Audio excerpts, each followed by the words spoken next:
Imam Junaid al-Baghdadi, seorang guru spiritual sufi. Beliau pernah menyatakan, saya ingin bertemu dengan Bahlul. Jadi Bahlul itu adalah nama orang, Bahlul atau Buhlul. Nah, memang orang ini nyentrik, dia punya gaya layaknya orang gila, tapi ahli hikmah, namanya Bahlul. Diceritakan di dalam kitab Uqalaul Majanin, orang-orang waras di kalangan orang gila, itu nama judul kitabnya, Uqalaul Majanin, orang-orang waras di kalangan orang gila. Pernah Imam Junaid mengatakan kepada murid-muridnya, saya ingin bertemu dengan Bahlul, tolong carikan Bahlul, kemudian bawa dia kemari. Maka murid-muridnya mencari, akhirnya bertemu dengan Bahlul. Wahai Bahlul, guru kami memerintahkan engkau untuk bertemu dengannya, mari kami antarkan. Maka Bahlul mengatakan, katakan kepada guru kalian, dia yang harus datang ke sini, kan yang butuh dia, kenapa saya yang datang ke sana? Sampaikan. Maka murid-murid kembali menemui sang guru, mereka menyampaikan, wahai guru, ini Bahlul mengatakan yang harus datang itu engkau datang menemuinya, bukan dia datang menemui engkau, karena yang butuh, yang minta kan engkau. Kata Imam Junaid, benar apa yang dikatakan oleh Bahlul, saya yang akan datang menemuinya. Singkat daripada cerita, Imam Junaid akhirnya bertemu dengan Bahlul. Bahlul bertanya, man anta, kamu siapa? Dia katakan, saya Junaid Abul Qasim al-Baghdadi. Oh, kamu yang terkenal sebagai mursyid yang sering mendidik manusia, memberikan nasihat kepada manusia. Kata Imam Junaid, benar, itu saya. Kamu tahu tidak adab makan? Kata Bahlul. Imam Junaid mengatakan, saya tahu adab makan. Ya, sebelum makan tangan bersihkan dulu, kemudian baca doa menggunakan tangan kanan. Kata Bahlul, kamu tidak tahu adab makan, lantas kenapa kau berani mengajar manusia? Pergilah Bahlul. Imam Junaid mengejar lagi kepada Bahlul, bertanya, wahai Bahlul, saya ada hajat kepadamu. Kata Bahlul, kamu orang yang tadi yang tidak tahu adab makan? Iya, benar, itu saya. Sekarang kau tahu tidak adab berbicara? Maka Imam Junaid mengatakan, saya tahu adab berbicara. Ucapkan salam terlebih dahulu, kemudian berbicara. Oh, kamu tidak tahu adab berbicara. Pergi lagi Bahlul, dikejar lagi oleh Imam Junaid. Kemudian Imam Junaid mengatakan, wahai Bahlul, saya ada hajat, ada butuh kepadamu, dan saya ingin tahu ilmu yang akan kau sampaikan tentang adab makan dan adab berbicara. Kata Bahlul, kau tahu tidak adab tidur? Imam Junaid mengatakan, saya tahu adab tidur. Sebelum tidur kita berwudu, kemudian ketika mau tidur membaca doa, dan tidur dalam posisi tidur samping bagian kanan. Kata Bahlul, kamu tidak tahu adab tidur, lantas kenapa kau mendidik manusia? Kalau adab makan, adab berbicara, adab tidur kau tidak tahu. Maka Imam Junaid menyatakan, kalau begitu tolong sampaikan kepadaku adab daripada adab makan, adab berbicara, adab tidur. Saya tidak tahu. Kata Bahlul, karena engkau mengatakan tidak tahu, maka saya akan kasih tahu.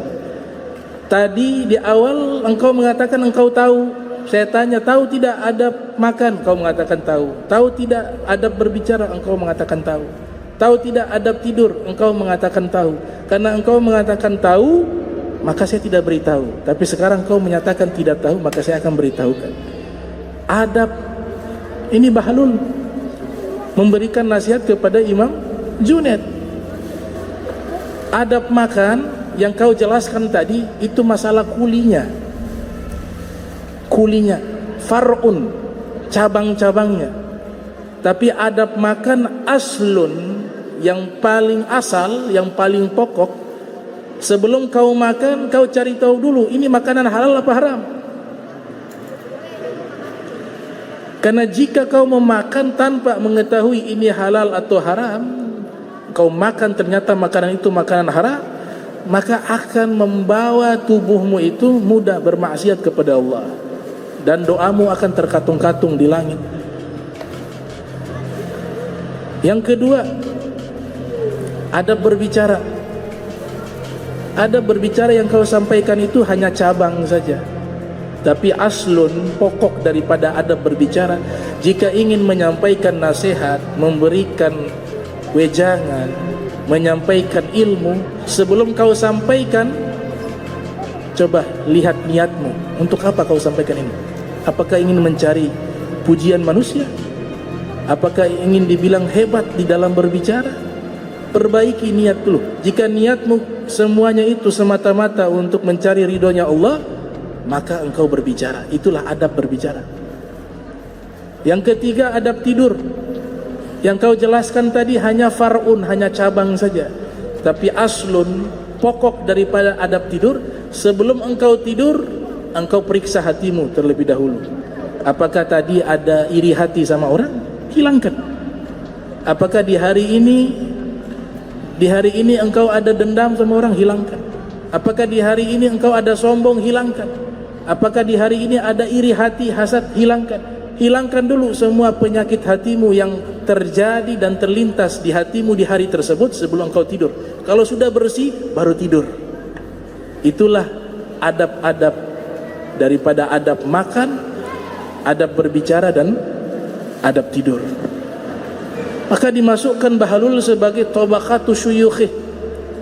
Dimasukkan di dalam kitab para guru Imam Junaid. Di antaranya guru Imam Junaid, di situ termaktub namanya bahlul. Padahal bahlul dikenal sebagai orang gila, majnun. Nah, mereka gilanya itu, bagi mereka kita melihat dia adalah orang gila. Tapi kalau bagi mereka melihat kita ini yang orang gila. Ada pepatah mengatakan, man arafa nafsah kana dhalilan indan nas, wa man arafa rabbah kana majnunan indan nas. Orang yang sudah mengenal dirinya, dia tahu dirinya pasti banyak aib, banyak kekurangan, maka akan gugur sifat-sifat sombong, dan di tengah-tengah manusia dia merasa paling hina.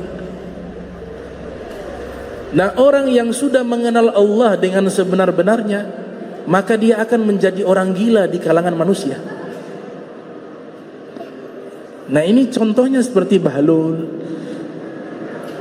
Contohnya seperti Uwais Al-Qarani yang hidup di zaman baginda Rasul. Nabi katakan sayyidut tabi'in rajulun yuqalu lahu Uwais Al-Qarani, pemimpin para tabi'in, seorang laki-laki bernama Uwais Al-Qarani. Ya, mereka karakternya seperti itu. Man arafa nafsah arafa rabbah.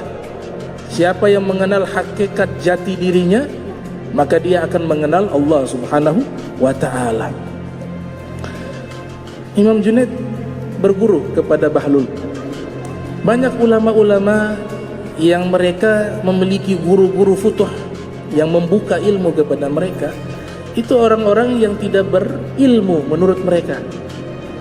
Ada Ibnu Ajibah, punya guru, memiliki guru namanya Al-Buzidi. Al-Buzidi itu tidak bisa membaca, tidak bisa menulis, tapi jadi guru mursyidnya Ibnu Ajibah. Ibnu Ajibah menjadi ulama besar di zaman itu.